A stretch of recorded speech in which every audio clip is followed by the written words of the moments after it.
Passage. 17h, 19h. Passage. 17h, 19h. Passage. Mélissa. Passage avec Mélissa. Bonjour à toutes et à tous et bienvenue dans Passage avec un format un peu spécial pour des circonstances spéciales. Et oui, nous sommes reconfinés comme en mars. La France est à l'arrêt mais pas totalement. On va donc pouvoir continuer à vous proposer du contenu dans nos magazines quotidiens avec un système D et les moyens du bord. En espérant que nos programmes ici à Radio Campus sauront adoucir un peu votre quotidien et vous sortir de cette période folle de confusion, de contagion, de virus et d'anxiété. Mais on ne va pas rentrer dans les détails de cette crise sanitaire qui nous exaspère tous au plus haut point, j'en suis sûre. Et pour cette émission aujourd'hui, je serai accompagnée de Estelle, Mégane, Clément et Nicolas. Salut à tous, comment allez-vous, mais pas tous à la fois. Mégane, pour commencer, comment tu vas ? Bah ça va, écoute, je pense comme tout le monde, on va bien malgré tout. Alors pour expliquer un peu aux auditeurs, en fait, on fait une émission à distance, donc chacun est chez soi. Et donc on a trouvé un système pour se réunir quand même et faire cette émission aujourd'hui. Il y a Nicolas Loubert en studio avec nous. Salut Nicolas, comment tu vas ? Salut à tous, écoute, ça va très bien, j'ai hâte de participer à cette première. Et Clément Salut reconfiné, à tous, comment moi ça aussi, se passe ? Je t'ai demandé comment ça se passe ce premier jour de reconfinement, comment tu vas ? Eh ben, tout va bien, en chaussettes et en jogging, tranquille. On a repris les bonnes habitudes. Et toi Estelle, t'es bien à l'aise chez toi ? Comment ça se passe ? Bah ça va, je suis bien chez moi. Moi j'ai quand même mis le jean, mais par contre j'ai gardé le sweat, quoi. Et donc petit tour de table pour cette émission, pour voir quels sont les sujets pour les chroniques du jour. Alors toi Estelle, t'es toujours sur Lucchini, mais est-ce que tu peux nous parler un peu de ton sujet ? Alors le sujet, ça va être de vous faire découvrir deux films, Les Nuits de la pleine lune et La Discrète, qui sont d'abord le premier un film d'Éric Rohmer et le deuxième un film de Christian Vincent. Et donc pourtant, le fait que ce soit deux cinéastes différents, on verra que pourtant Lucchini joue à peu près le même type de personnage. Et donc Mégane va nous parler cuisine un peu plus tard dans cette émission. Mégane.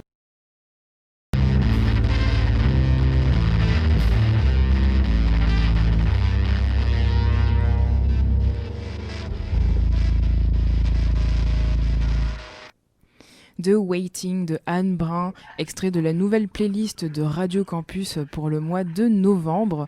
Et tout de suite, je vous propose d'écouter la chronique d'Estelle. Lucchini. Estelle, on t'écoute. Oui, donc rebonsoir à tous. Cette semaine, donc, nous restons toujours dans les débuts de Fabrice Lucchini et j'ai décidé de vous présenter ce soir deux films qui couvrent la période fin des années 80, début des années 90.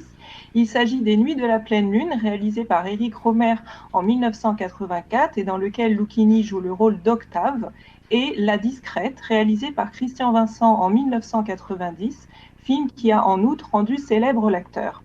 Alors pourquoi je me suis arrêtée sur ces deux films ? Eh bien parce qu'on va le voir, les types de rôles incarnés par l'acteur vont commencer à dessiner son image, dite cinématographique, à travers ce qu'on appelle scientifiquement la persona d'un acteur.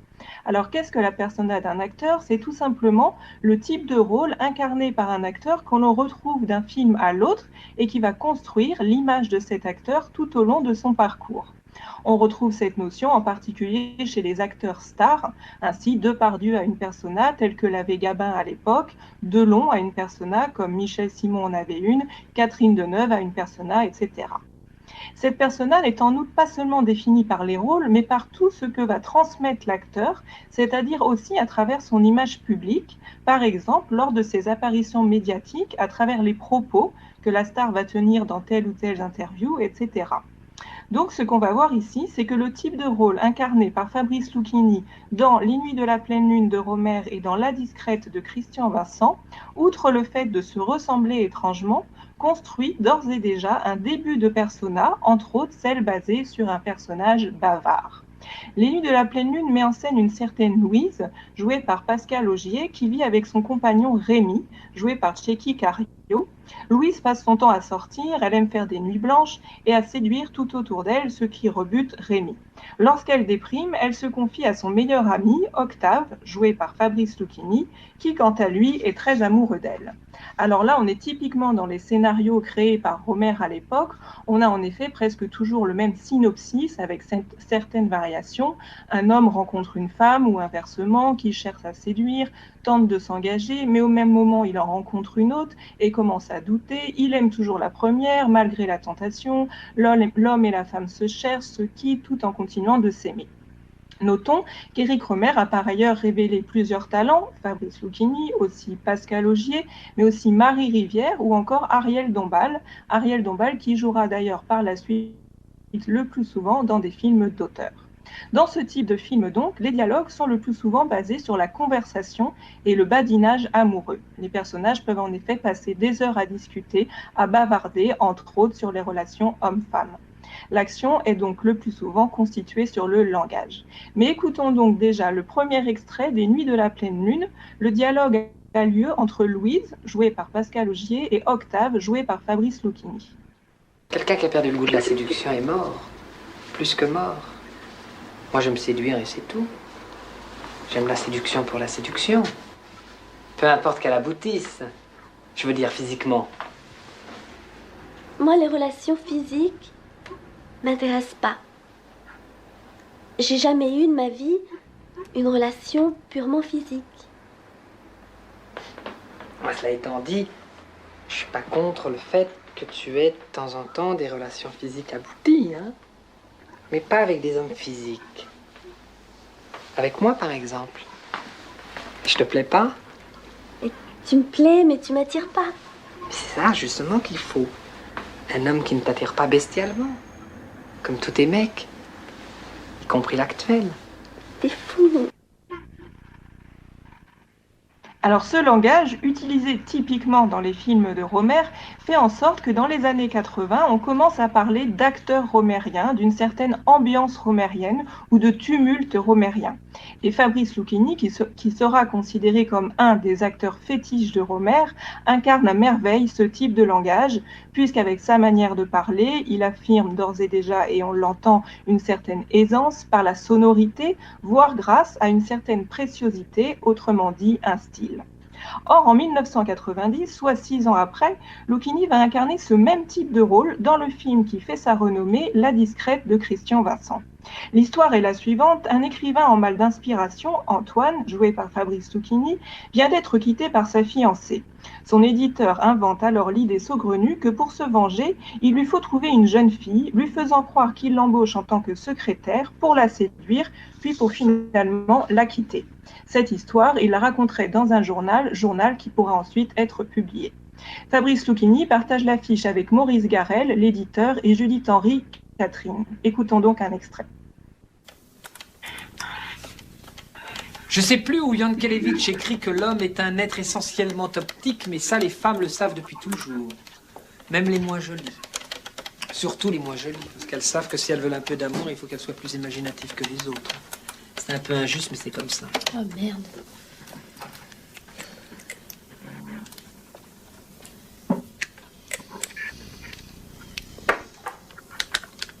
Vous n'attendez pas que ça sèche? Non.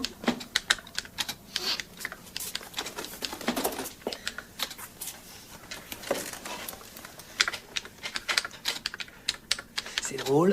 Quand je rencontre un ami au bras d'une fille plutôt moche, je me dis toujours, mais est-ce qu'il se rend compte qu'il y a des filles charmantes alors que la sienne est vraiment pas terrible? Puis aussitôt après, je me dis, peut-être que c'est lui qui est plus sage que moi. Il aime cette fille pour ses qualités, parce qu'elle est gentille avec lui. Mais j'arrive jamais à me convaincre véritablement. Je crois que beaucoup d'hommes se contentent au fond très lâchement de ce qu'ils ont. Vous croyez pas, Catherine? Je voudrais travailler, s'il vous plaît. Ah, excusez-moi. Alors, juste une anecdote. Quand j'étais en 5e, j'étais en pension. Il y avait un type chez les internes, un grand garçon, le type germanique, qui me fascinait. On avait 12-13 ans, il s'appelait Flèche. Et jamais ce type ne disait de gros mots. Mais jamais. Et je me disais, ce gars a plus de maturité que nous, plus de classe. J'étais pas loin de l'admirer. Puis c'était curieux parce que je sentais bien que les curés ne l'aimaient pas beaucoup. Alors que c'était vraiment un garçon, mais vraiment très très sérieux. Il communiait tous les jours. Alors que nous, on était des vrais obsédés. Puis un jour, on a appris que ce garçon n'aurait jamais dû se trouver avec nous dans ce collège. Oui, parce que cette attitude étrange, vous voyez, Catherine, qu'il avait, ce regard toujours très fixe, un peu dans le vague, qu'on prenait pour des qualités supérieures, ben, c'était celui d'un demeuré. C'était un cinglé. C'est un peu le sentiment que j'ai devant un type que je rencontre avec un boudin. Je commence par lui envier cette sorte de grâce, et puis aussitôt après, je me dis, mais Écoutez, je voudrais finir. je vous ai heurté. Non, c'est pas ça. C'est la façon dont vous me regardez qui me gêne. Bon, alors dans ce cas, je reste derrière vous, immobile, comme ça, vous ne me verrez plus. Mais non, justement, pas dans mon dos. Ah non, mais vous ne me verrez plus.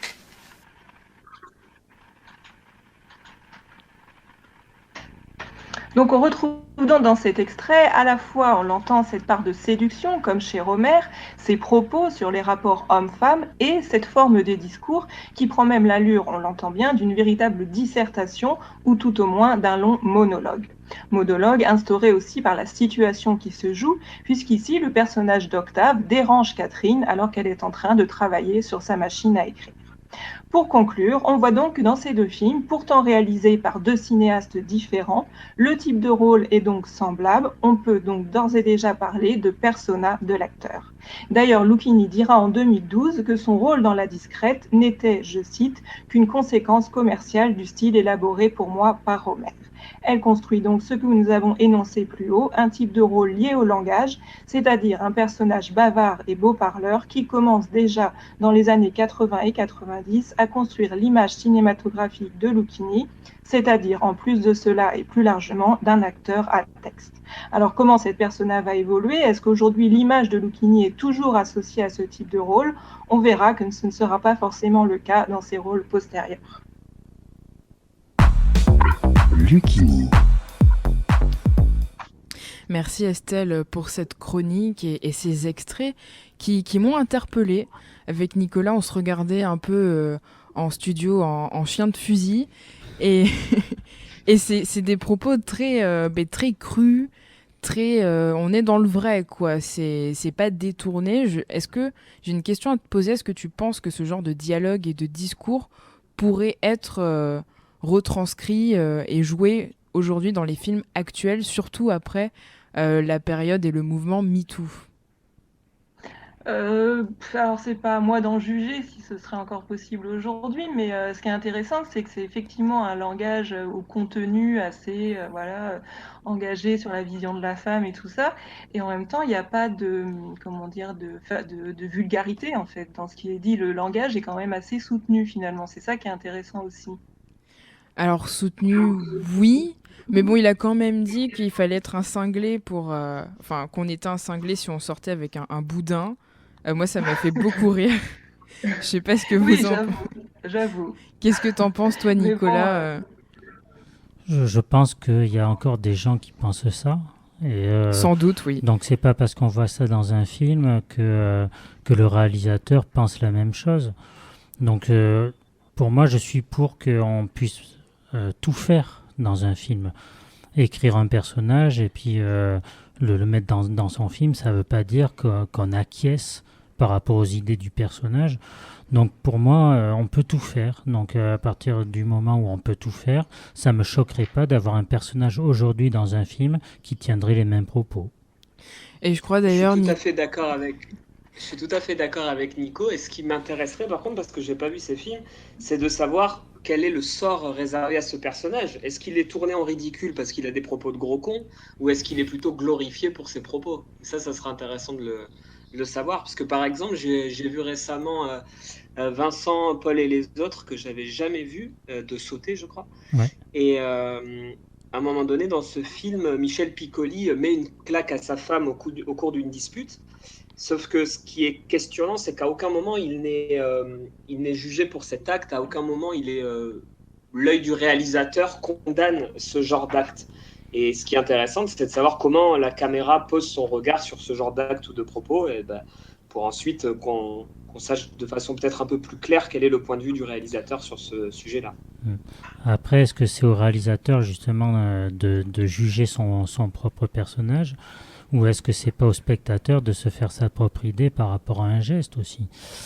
C'est Faut, ce que je me suis dit en oui. voyant ce film, effectivement. C'est fort probable. Et donc Estelle, ma question pour rebondir sur ce que disaient Nicolas et Clément, est-ce que Lucchini est portrayé comme un gros con dans ces films? Non, il y a un côté un peu personnage ridicule, précieux, surtout à l'époque où voilà, on savait pas s'il était homo ou hétéro, il avait une image complètement ambiguë, donc les gens le connaissaient pas encore en plus, c'est ça. Donc je pense que Éric Rohmer et sûrement Christian Vincent ensuite se sont servis justement de cette image complètement atypique de ce garçon un peu voilà qu'on n'arrivait pas trop à définir quoi. Et Nicolas, je crois que tu voulais rebondir sur un des films de Rohmer qui est l'un de tes préférés. Mais justement, les Nuits de la pleine lune, c'est un de mes Rohmer préférés, peut-être mon Rohmer préféré. Bon, j'ai pas encore tout vu de ce réalisateur, mais j'en ai vu quand même une bonne partie, et c'est vrai que celui-là me touche particulièrement. Déjà, j'aime beaucoup le personnage de Pascal Augier qui est dans ce film. C'est une actrice c'est assez tragique, elle est morte assez jeune. On l'a plus revue trop. Elle n'a pas eu le temps vraiment de jouer énormément au cinéma, et c'est vraiment dommage parce que je trouve qu'elle attire la caméra, et un peu comme tous les acteurs chez Rohmer, hein, il a une façon de filmer comme personne d'autre. Il arrive à éclairer les visages d'une certaine manière. On a l'impression que c'est la réalité, mais c'est quand même du cinéma, quoi. Enfin, c'est très particulier. Alors, il n'y arrive pas à chaque fois. Je trouve qu'il y a des films qui sont peut-être moins bons de sa part, dans les années 90 notamment, où justement il a une mise en scène un petit peu moins travaillée. Mais en tout cas, sur Les Nuits de la pleine lune, je crois qu'on est en 84, c'est ça? 84. Ouais, 84. Là, je trouve il était vraiment très très fort dans sa mise en scène. On avait l'impression d'être dans la même pièce que les acteurs, que les personnages, de partager un moment de vie en même temps qu'eux. Et Fabrice Lucchini dans ce film-là, oui, c'est le ressort un peu comique du film, hein, moi je trouve, parce que ce personnage-là qui croit qu'il est irrésistible, enfin, il est vraiment comique à chaque fois, même à ses dépens, je trouve. Et moi, je me rappelle aussi de Tchéky Cario dans ce film-là, puisque c'est un acteur que j'aime beaucoup et qui débutait un petit peu aussi au début des années 80, Tchéky Cario, et qu'on voit dans un rôle, incarner un personnage qu'on ne reverra pas après dans sa filmographie. Donc c'est ça, Rohmer aussi, il utilisait les acteurs dans des rôles souvent particuliers qu'on ne reverra pas après. Moi, j'adore Rohmer. Je trouve qu'il avait cette facilité. On a l'impression que c'est facile de faire des films. Quand on regarde un film de Rohmer, on se dit, c'est facile, on va prendre tous une caméra, etc. Et en fait, c'est très très compliqué d'arriver à sa cheville. Nicolas, tu parlais de Pascal Augier. Je ne sais pas si tu connais, j'ai une petite anecdote, une chanson de Renaud qui s'appelle Petite Conne sur l'album Mistral Gagnant, et Et qui non. est un hommage à Pascal Augier, qui est morte d'une overdose de drogue. Et Renaud décrivait les obsèques de Pascal Augier avec les dealers qui étaient venus lui apporter ironiquement une gerbe de fleurs le jour des obsèques. C'est une très belle chanson de Renaud sur cette actrice, effectivement. Je connaissais pas, tu vois, cette anecdote, donc merci beaucoup. Et j'irai écouter Petite cette chanson. conne de Renaud. Et en fait, il a cette faculté, Rohmer, à filmer les actrices. Elles sont toutes belles chez Rohmer, les actrices, je trouve. Mais justement, Même Ariel Dombal. Même Ariel Dombal, tout le monde. Bon, allez, on va terminer cette discussion cinématographique, et je vous propose d'écouter un peu de musique avec le titre Hey Girl de Boy Pablo, et restez à l'écoute puisque juste